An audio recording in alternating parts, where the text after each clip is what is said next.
Dandalin BBC. Danna subscribe dan samun labaran BBC. Barka da zuwa dandalin BBC Hausa.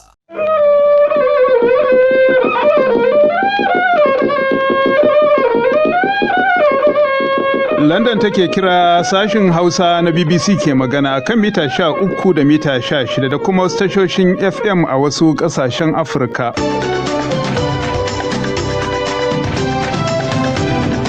Mutane da dama sun rasa rayukansu a filin jirgin saman birnin Kabul yayin da ɗaruruwan 'yan ƙasar Afghanistan ke rububin tserewa daga ƙasar a dalilin karɓa iko da ƙungiyar Taliban ta yi.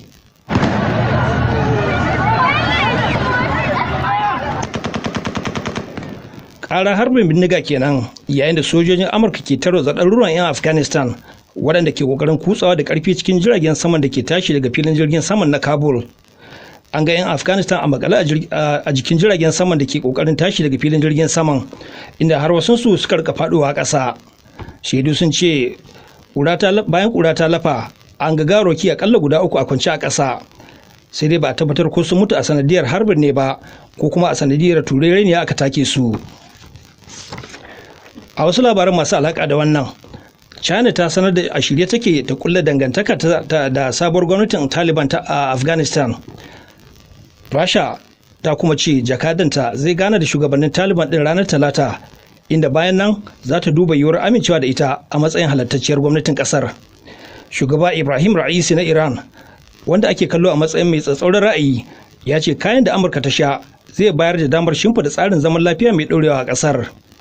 Sakataren tsaro na Birtaniya Ben Wallace ya ce karba iko da Taliban ta yi a Afghanistan gazawa ce ta ɗaukacin ƙasashen duniya. Ita kuwa Armin Laschke, wadda ake sa ran ita ce za ta gaji shugabar Jamus Angela Merkel, ta ce lamarin na Afghanistan shine babbar gazawar da kungiyar tsaro ta NATO ta yi tun bayan da aka kafa ta. Jami'ai a yankin arewa maso gabashin Najeriya sun ce wasu 'yan bindiga sun kai hari cikin wata makarantar koyar da aikin noma wadda ke Bakura a jihar Zamfara, inda suka kashe mutum 3 kuma suka sace wasu ɗalibai da ma'aikatan makarantar. Mataimakin shugaban makarantar kwalejin ya shaida wa wakilin BBC cewa maharan sun isa makarantar a bisa babura ne kuma sun kashe masu gadin makarantar 2 da jami'in dan sanda 1.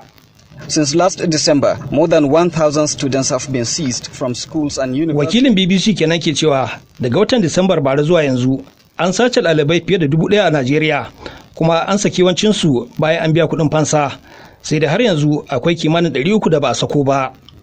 A wannan harin na Bakura, 'yan bindigan sun sace mutum 19 ne, ciki har da ɗaliban makarantar 15 da wani ma'aikaci ɗaya da kuma iyalin wani ma'aikacin makarantar na daban. To ana sauraron labaran duniya ne daga sashen Hausa na BBC. Prime Minister Malaysia Muhyiddin Yassin ya yi murabus bayan da ya rasa goyon bayan yawancin mambobin majalisar ƙasar. Dukkan ministocinsa ma sun ajiye makamansu.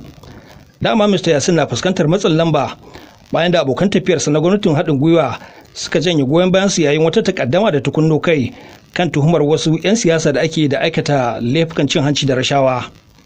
Gwamnatinsa ta kuma sha suka domin ta gaza shawo kan nau'in Delta na annobar corona wadda ke ƙara yaduwa a ƙasar. Mr. Muhyiddin ya kama aiki ne wata 17 da ya gabata bayan da aka kayar da gwamnatin Mahathir Muhammad a wani juyin mulki na cikin gida da aka yi masa. Sai dai sarkin kasar ya buƙace shi ya ci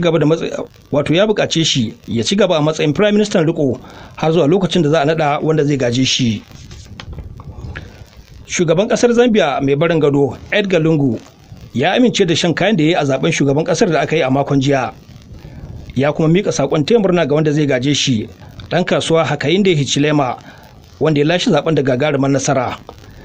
Bayan da hukumar zaɓe ta ƙasar ta tabbatar da Mr. Hichilema da ya lashe zaben, dubban magoya bayansa sun fita bisa titunan Lusaka, babban birnin ƙasar, domin nuna farin cikin su kan gagarumar nasarar da ɗan takarar nasu ya samu. Wannan ne karo na 6 da Mr. Hichilema ke tsayawa takarar mukamin shugaban ƙasa. Sai dai Mr. Lungu ya yi kirari cewa ba a yi masa adalci ba a wannan zaben. To ƙarshen labaran duniyar kenan daga sashen Hausa na BBC. A gaida Sani Aliyu da labaran duniyar.